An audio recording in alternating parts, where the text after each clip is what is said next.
Muhammad Faisal Khan, Coordinator, Lecturer, Department of Technology, Saraj University, Peshawar.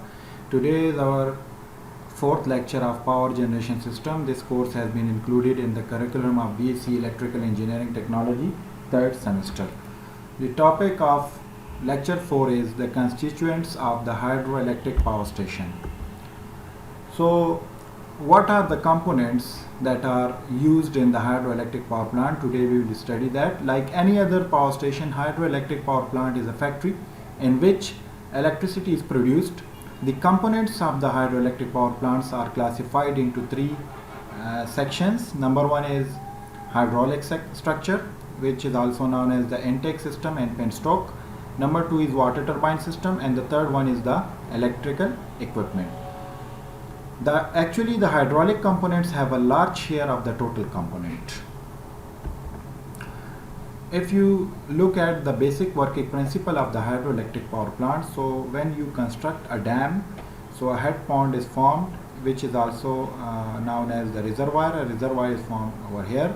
The water, this is the water intake, which flows across the penstoke, which flows through the penstoke and strikes the blades of the turbine. So when the turbine rotates, the kinetic energy of water is converted into mechanical energy, and this turbine is coupled through a shaft with the alternator.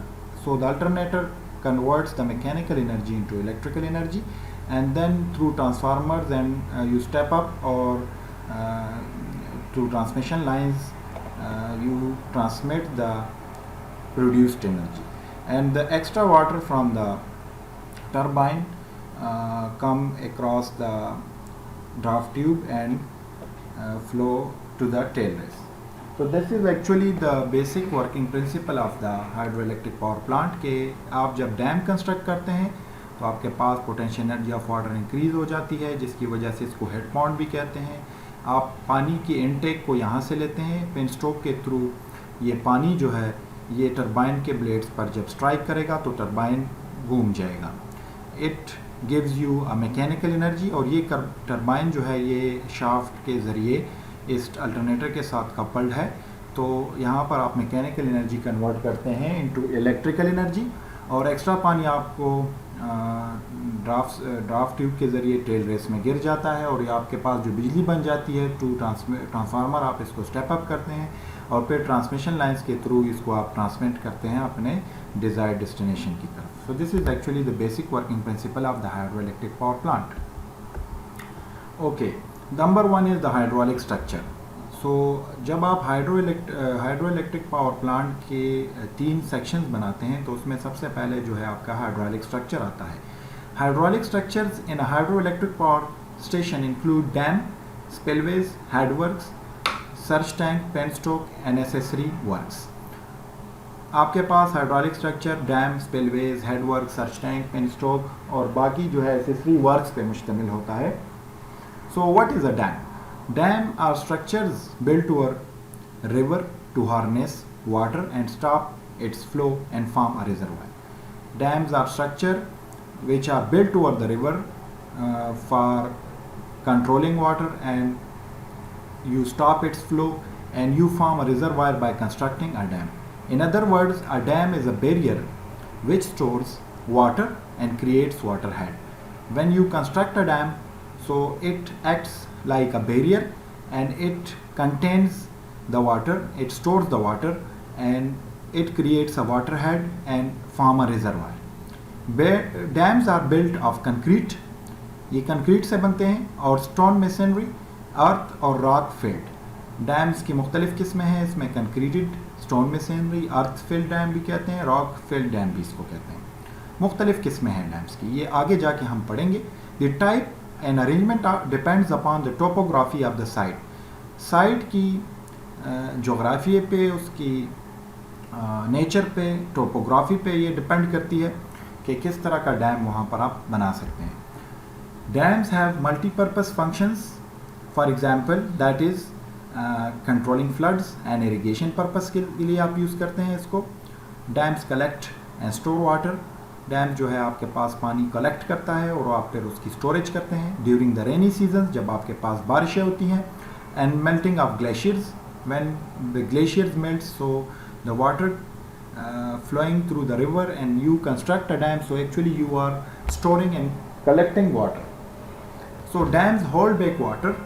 Dam जो है आपके पास पानी जो है उसको रोके रखता है. Therefore enormous pressure is exerted by the water, और इस पानी की वजह से इस डैम की जो दीवार है या डैम की जो कंस्ट्रक्शन है उस पर काफ़ी ज़्यादा प्रेशर एग्जर्ट होता है, which must be considered before construction. इन चीज़ों को आप सारी जो है कंस्ट्रक्शन से पहले जो है इसकी डिज़ाइनिंग और इसकी सारी एनालिसिस आप करते हैं. The height of the dam, the height of the water in the dam is called head race.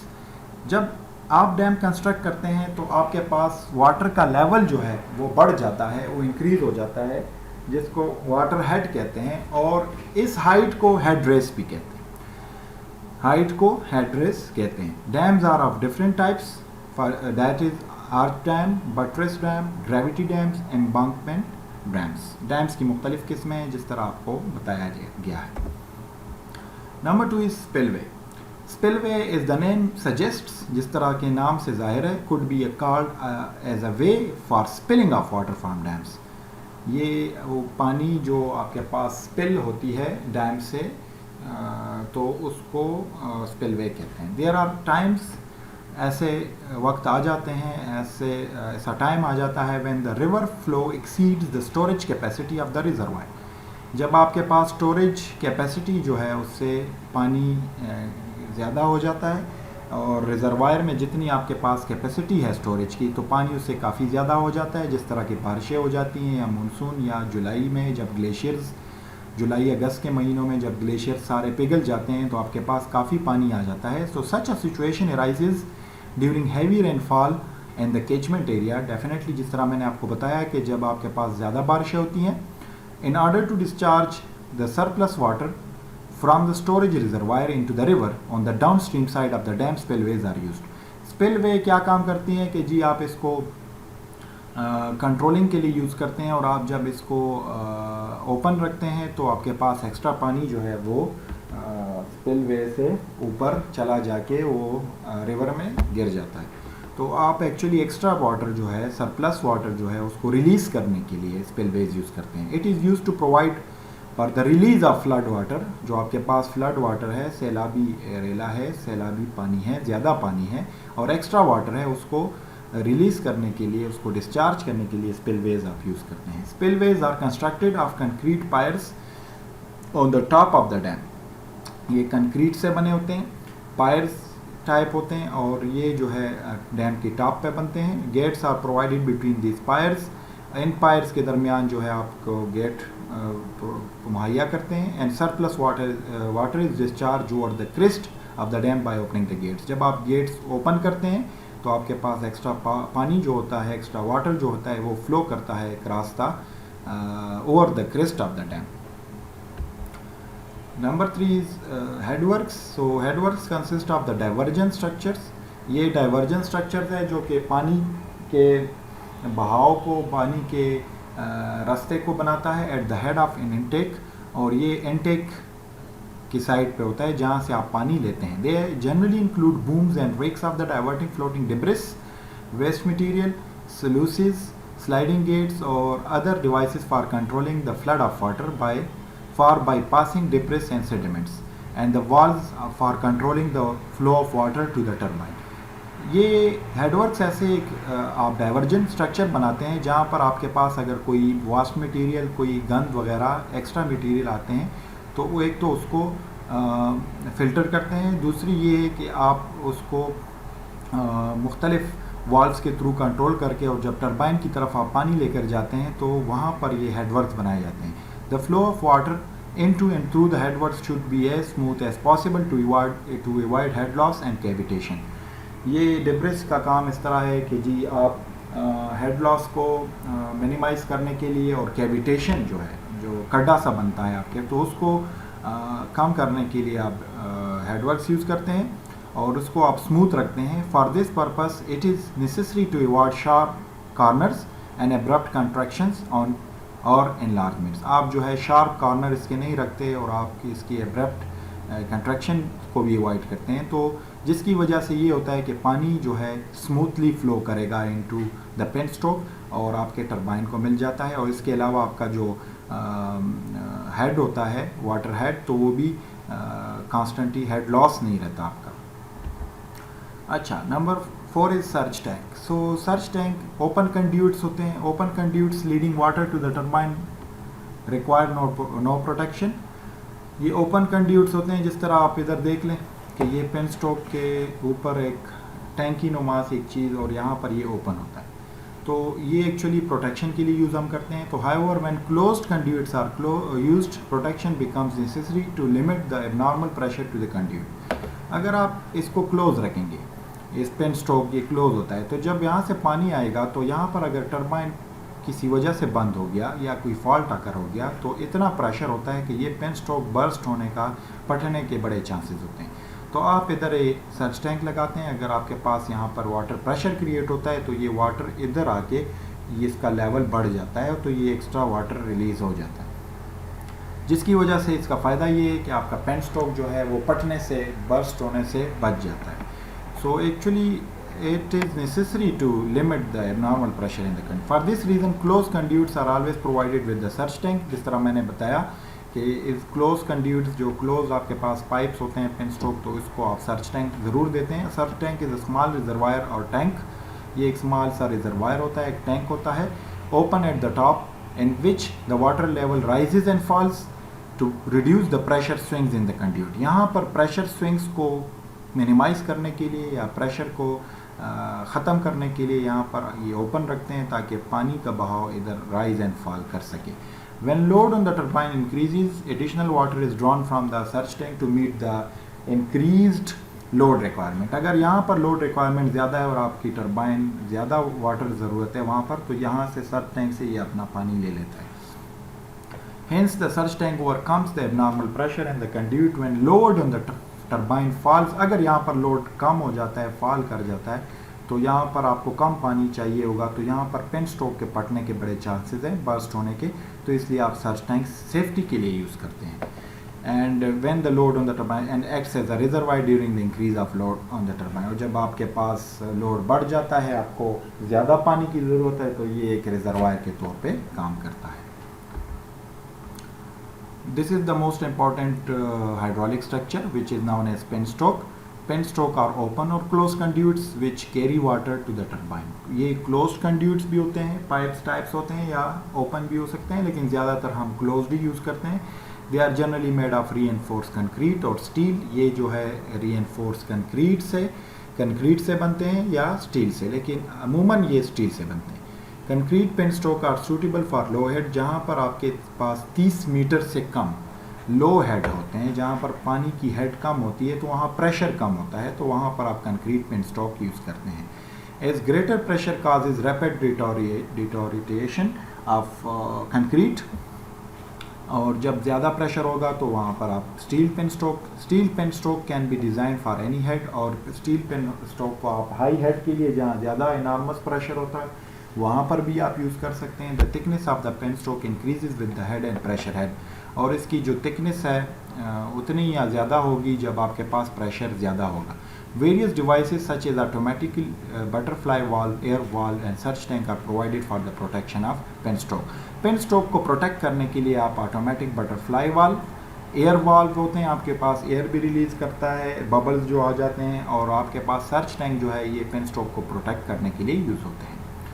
Pen stock dam की इनटेक से लेकर टरबाइन तक एक पाइप होता है जो पानी को लेकर जाता है और जो पोटेंशियल एनर्जी ऑफ वाटर को कन्वर्ट करता है into electrical energy. Other one is the draft tube. So after जब आपके पास टरबाइन घूम जाता है, so the water comes to the draft tube. So draft tube is a diverging tube fitted at the exit of the runner. जब turbine का runner जो होता है, उसका जो एग्जिट होता है, जहाँ से पानी जो है रिलीज़ हो जाता है आफ्टर, अब काइनेटिक एनर्जी जो है वो कन्वर्ट हो जाती है इनटू मैकेनिकल, और टरबाइन से जो पानी गुजर के जाता है, जो रिलीज़ करते हैं आप, तो वो एग्जिट ऑफ रनर से क्या करता है वो, and used to utilize the kinetic energy available at water at the exit of the runner. This draft tube at the end of the turbine increases the pressure of exiting fluid at the expense of its velocity. इसकी जो है exiting fluid की जो velocity है वो बहुत बढ़ जाती है, This means that the turbine can reduce pressure to a higher extent without fear of backflow from the tail race.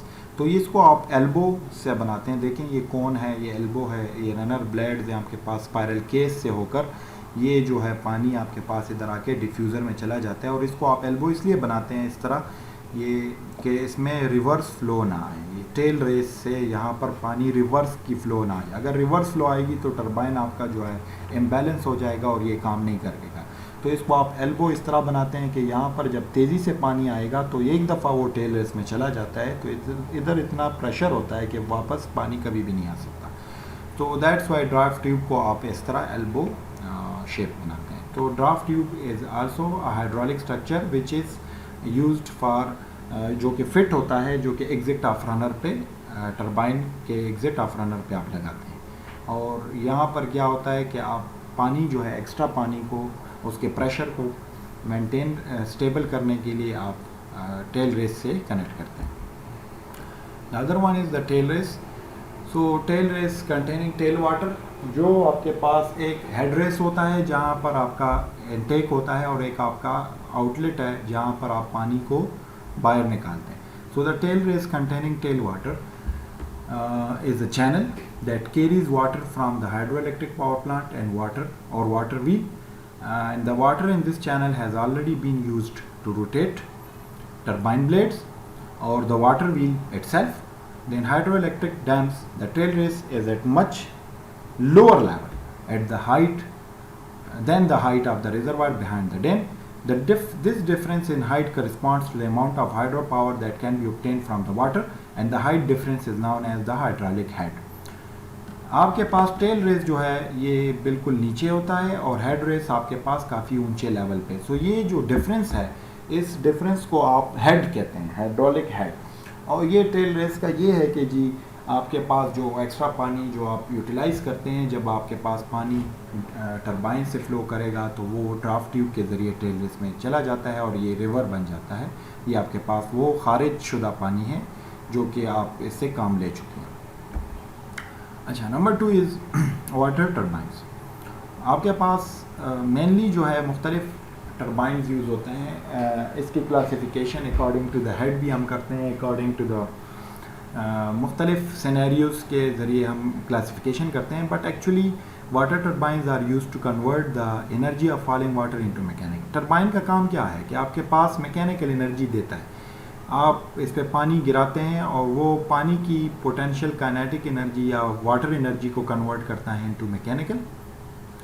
But the principal type, जो इसके मेजर 2 टाइप्स हैं ऑफ वाटर टरबाइन और impulse turbine and reaction turbine. आपके पास water turbines के जो principal 2 अहम main important जो टाइप्स हैं वो इम्पल्स है और रिएक्शन है। So let us try to understand that what is impulse turbine.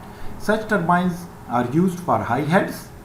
Remember this, these turbines are used for high heads. जहाँ पर आपके पास हाइड्रोलिक हेड ज़्यादा होगा, जहाँ पर आप डैम कंस्ट्रक्ट करने के बाद पानी का आप लेवल ज़्यादा हाइट पे होगा, तो वहाँ पर आप इम्पल्स टरबाइन यूज़ करते हैं। In an impulse turbine, the entire pressure of the water is converted into kinetic energy in a nozzle, and the velocity of the jet drives the wheel. The example of this type of turbine is the Pelton wheel. It consists of a wheel fitted with the elliptical buckets along its periphery. The force of water jet striking the buckets on the wheel drives the turbine. आपको ये चीज़ diagram से ज़रा clear हो जाएगी कि यहाँ पर आप देखें, आपके पास हम यहाँ कहते हैं कि जी the entire pressure of water is converted. यहाँ पर आप पेन स्ट्रोक के ज़रिए जब वाटर आता है तो वो एक नोज़ल के ज़रिए यहाँ पर काइनेटिक एनर्जी में कन्वर्ट हो जाती है, kinetic energy in the nozzle, and this water strikes the blades of the turbine, जो कि मुख्तलिफ इसको ये बकेट्स लगे हुए हैं जो कि फेरेफ्री में हैं, अलॉन्ग इट्स फेरेफ्री, यहाँ पर ये फेरेफ्री में लगे हुए हैं। सो ये the force of water jet striking the buckets on the wheel drive the turbine. ये जब यहाँ पर पानी स्ट्राइक करेगा तो स्ट्राइक करने के बाद ये टरबाइन ऐसे घूमेगा, आपके पास रनर घूमेगा और यहाँ पर ये पानी जो है ये वाटर जेट है और ये टेल रेस में चला जाएगा। सो दिस इज़ एक्चुअली इसकी एक बेहतरीन मिसाल आपके पास पेल्टन व्हील है. This is the best example of impulse turbine, जहाँ पर आपके पास पेल्टन व्हील होता है. उसका भी यही फिनोमेना होता है कि नोज़ल के ज़रिए आप पानी बकेट पे स्ट्राइक करते हैं, the bucket and the turbine rotates. इसको आप कई जगहों पे आप देख चुके होंगे कि जहाँ पर एक आपके पास एक ऐसी शेप वाली एक डिवाइस होती है जिस पे आप एक चीज़ स्ट्राइक कर रहे होते हैं और जो कि एक आपके पास वर्किंग फ्लूइड होता है वाटर, और वो बकेट्स को घुमाता है. So actually you are converting the kinetic energy of water into mechanical energy. Number 2 is the reaction turbine. So impulse turbine were used for high heads, so remember that these are the used for low and medium heads. आपके पास यहाँ पर head कम होगा और medium हो सकता है, तो वहाँ पर आप रिएक्शन टरबाइन यूज़ करेंगे. In reaction turbine water enters the runner partially with the pressure energy and partially with the velocity head. The important types of reaction turbine are Francis and Kaplan. आपके पास जहाँ पर लो और medium heads होते हैं तो वहाँ पर आप रिएक्शन टरबाइन यूज़ करते हैं, और आम तौर पे हमारे यहाँ जितने भी डैम्स हैं पाकिस्तान में वहाँ पर यही रिएक्शन टरबाइंस यूज़ होते हैं. इसकी दो मेन टाइप्स हैं, one is the Francis and the other one is the Kaplan. यहाँ पर क्या होता है कि यहाँ पर वाटर जो है पूरे इस केस में एंटर हो जाता है और इसमें इधर ये घूमने के बाद जो है एक रिएक्शन क्रिएट करता है, और ये जो है स्पायरल केस के अंदर, और ये रनर ब्लेड जो है रोटेट कर जाते हैं, फिर ये वाटर आप रिलीज़ कर देते हैं. सो एक फ्रांसिस टरबाइन यूज़ करते हैं हम, एक कैप्लन यूज़ करते हैं. So the type of reaction turbine को ज़रा पढ़ते हैं कि Francis turbine is used for low to medium heads. Low और टू मीडियम हेड्स के लिए यूज़ करते हैं. It consist of an outer ring of stationary guide blades fix to a turbine casing and an inner ring of rotating blades forming the runner. The guide blades control the flow of water to the turbine. Water flows radially. Remember this, the water flows radially inwards and changes to the downward direction while passing through a runner. As the water passes over the rotating blades of the runner, both pressure and velocity of the water are reduced.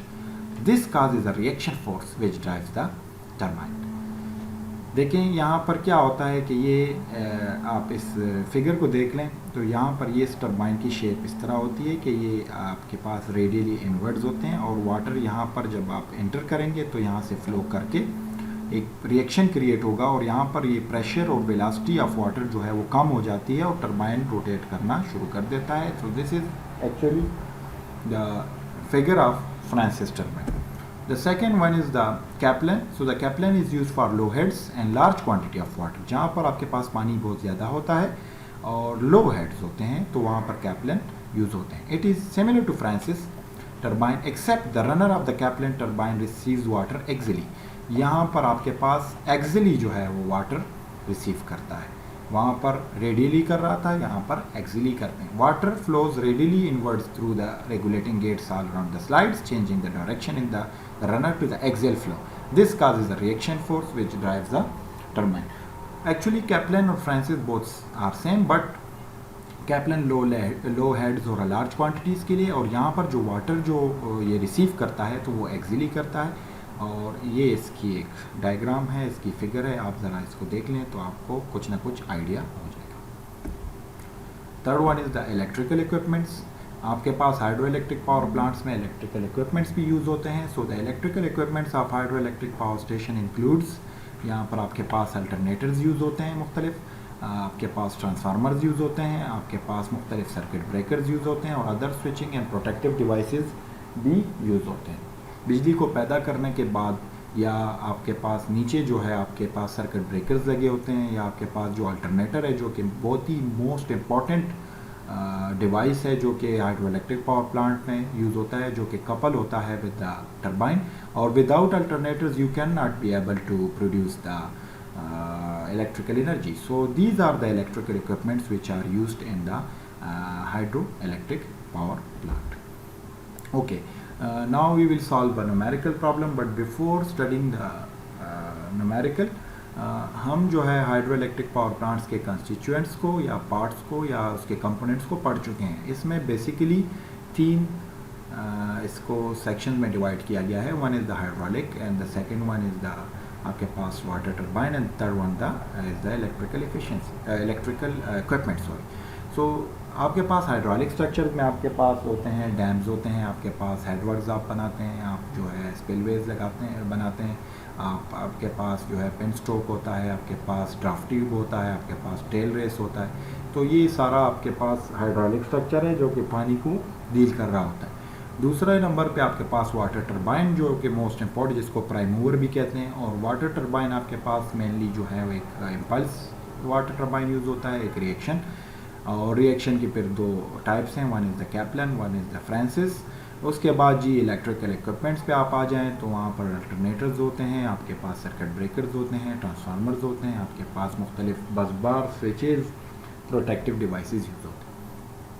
Now this is a numerical, so let us discuss it, that what is the statement of the numerical. So the statement is the hydroelectric generating station is supplied from a reservoir of capacity 5 into 10 raised to power 6 meter cube at the head of 200 meters.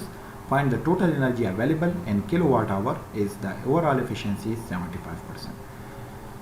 आपके पास एक hydroelectric power generation station है और वहाँ पर आपके पास जो reservoir की capacity है वो है 5 into 10 raised to power 6 cubic metres. Cubic metres mean के मीटर क्यूब, और उसका हेड जो है वो 200 मीटर है। So find the total energy available, हम यहाँ पर टोटल एनर्जी फाइंड करेंगे in kilowatt hour. Kilowatt hour is the commercial unit of energy, ये भी एनर्जी का एक यूनिट है लेकिन इसको कमर्शियल यूनिट कहते हैं।